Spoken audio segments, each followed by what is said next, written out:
अगर हम राधा जी की बात करें और कृष्ण का जिक्र ना हो, ये तो संभव ही नहीं है, क्योंकि राधा और कृष्ण हमेशा से एक दूसरे के पूरक रहे हैं और एक ऐसे आत्मिक प्रेम की मिसाल है जो भौतिक सुखों से बहुत परे है।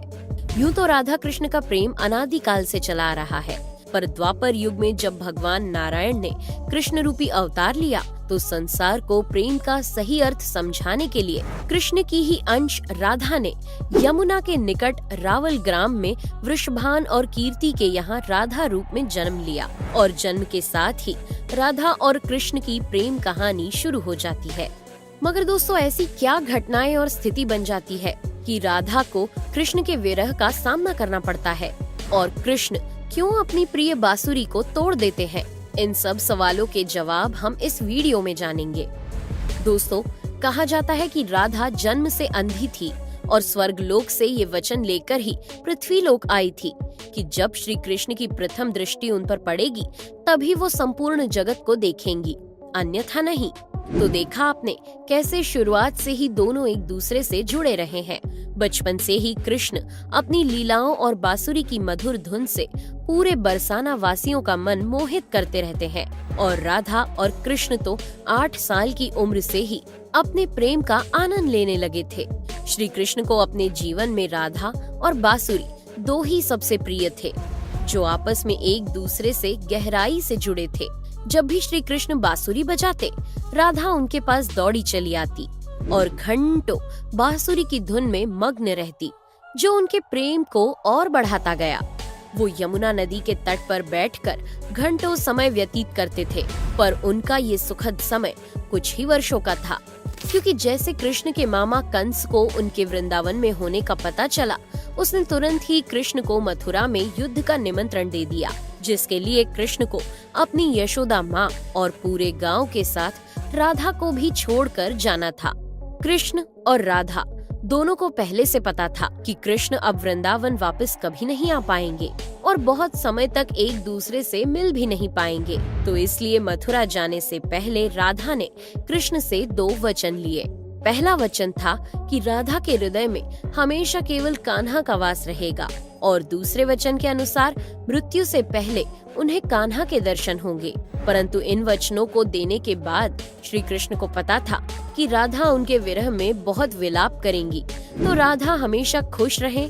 इसके लिए श्री कृष्ण ने भी राधा से वचन लिया कि राधा को कृष्ण की याद में अब एक भी अश्रु नहीं बहाना होगा। ये वचन लेने के बाद श्री कृष्ण मथुरा की ओर बढ़ जाते हैं और राधा वृंदावन में ही रह जाती है, जिसके बाद से राधा का वर्णन बहुत कम ही मिलता है। इसके बाद कृष्ण ने मथुरा जाकर कंस का वध किया और अपने माता पिता देवकी वासुदेव को मुक्त कराया और फिर उन्होंने मथुरा से आगे बढ़कर प्रजा की रक्षा के लिए द्वारका नगरी की स्थापना की, जिसके बाद से उन्हें द्वारकाधीश कहा गया।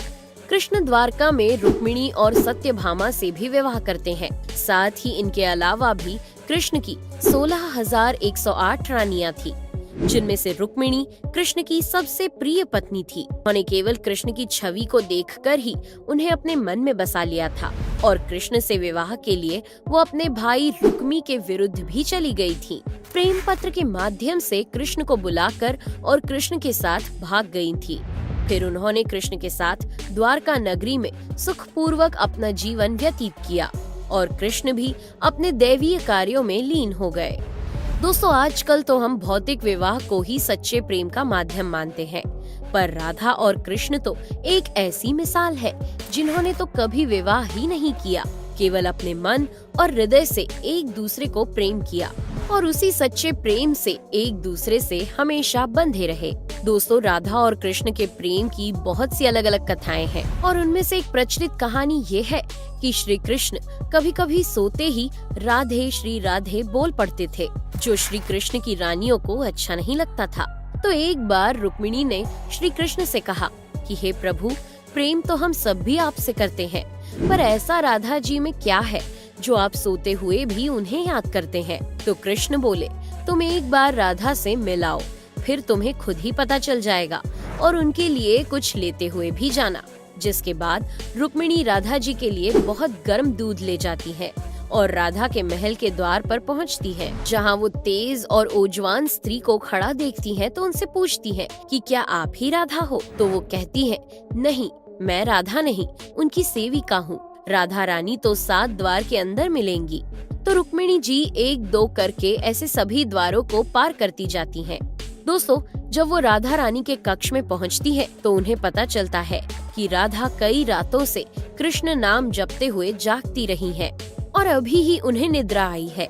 रुक्मिणी राधा की सखियों से कृष्ण द्वारा मिलने के लिए कहने के बारे में बताती है तो उतने में ही राधा उठ जाती है और कहती है कि कृष्ण ने आज मुझसे मिलने के लिए किसी को भेजा है। रुक्मिणी आश्चर्यचकित हो जाती है।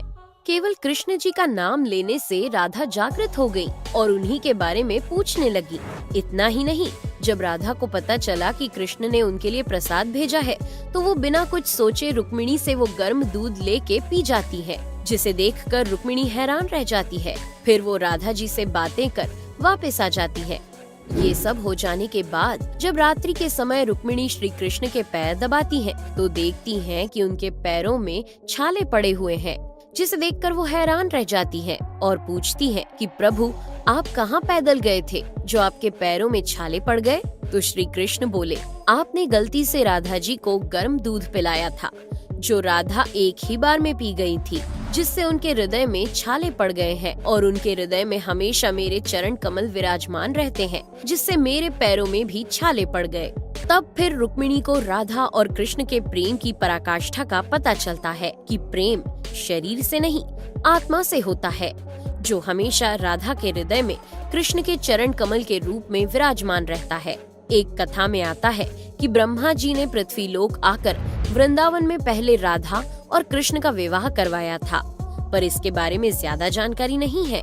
राधा भी वृंदावन में कृष्ण की भक्ति के साथ अपना जीवन व्यतीत करने लगती है और कहा जाता है कि यादव पुत्र अभिमन्यु या आयन से उनका विवाह भी हो जाता है। पर अभिमन्यु को महर्षि दधीची का श्राप था कि अगर वो राधा को छुएगा तो भस्म हो जाएगा। इस प्रकार राधा विवाह के पश्चात भी कृष्ण के प्रेम से स्वतंत्रता पूर्वक जुड़ी रहती है। बहुत वर्षों बाद जब राधा अपना वैवाहिक जीवन बहुत अच्छे से निभा लेती है, वो समस्त जिम्मेदारियों से मुक्त हो जाती है, तो फिर वो कृष्ण के पास द्वारका आती है। द्वारका पहुंचने के पश्चात राधा और कृष्ण आपस में मौन रहते हुए मन की अभिव्यक्तियों से घंटों एक दूसरे से बातें करते रहे। कृष्ण के अलावा द्वारका में राधा को कोई पहचान भी नहीं पाया। फिर राधा कृष्ण के महल में निवास करने लगी और कृष्ण ने भी उन्हें महल में देविका के रूप में नियुक्त किया, जिससे राधा महल में काम करने के साथ साथ समय मिलने पर कृष्ण की भक्ति और उनसे प्रेम पूर्वक बातें कर सकती थी। परंतु कृष्ण तो अब अपने राजपाट व अन्य कार्यों में व्यस्त रहते थे। दूसरी ओर राधा अपने पुराने कृष्ण को ही याद करती थी, तो कृष्ण का पुराने दिनों जैसा साथ ना पाकर राधा का मन और अधिक व्याकुल रहने लगा और उन्हें डर सताने लगा कि कृष्ण की जो मनोहर छवि उनके हृदय में है वो कहीं धूमिल ना हो जाए। इसी डर से राधा ने चुपचाप तरीके से राजभवन और द्वारका नगरी भी छोड़ दी। जिसके बाद ऐसे ही कुछ समय और बिताने के बाद जब राधा का अंतिम समय पास आने लगा, तब उन्होंने कृष्ण का स्मरण कर उन्हें अपने वचन की याद दिलाई। राधा के स्मरण करते ही कृष्ण वहाँ दौड़े दौड़े चले आए, परंतु राधा की अत्यंत दयनीय स्थिति देखकर वे अत्यधिक भावुक हो गए और उन्होंने राधा से अंतिम समय में कुछ मांगने को कहा, जिस पर राधा ने उनके सामने एक ही इच्छा प्रकट की थी कि वो अपने जीवन के अंतिम क्षणों में कृष्ण का वही रूप देखना चाहती है जैसा वो वृंदावन में देखा करती थी। वो उन्हें वही बांसुरी की मीठी धुन बजाते हुए सुनना चाहती है। दोस्तों, राधा का बस इतना कहना था कि कृष्ण ने अपनी बांसुरी उठाई और वही मीठी धुन बजाने लगे और बांसुरी बजाते हुए कृष्ण और उनकी धुन सुनती राधा दोनों की ही आंखों से प्रेम के आंसुओं की धारा बह रही थी। इतना ही नहीं, बांसुरी की मीठी धुन सुनते सुनते ही माता राधा ने उनके सामने प्राण त्याग दिए, जिसके बाद उनकी मृत्यु से कृष्ण इतने विचलित हो गए थे